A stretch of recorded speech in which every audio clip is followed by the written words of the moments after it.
Bana doğru atsana. Bak bak en dipte. Şu tarafa doğru at. Şu tarafa bak, elime bak.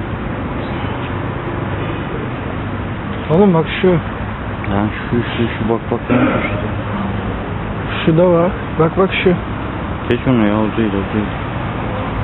Nerede kaçırdım? Gelin buraya be.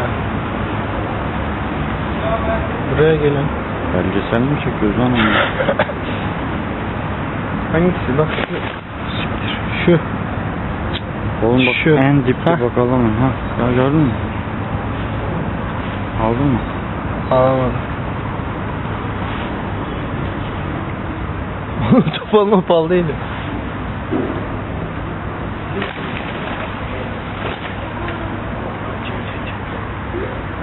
Adamı niye çekiyorsun gerizekalı?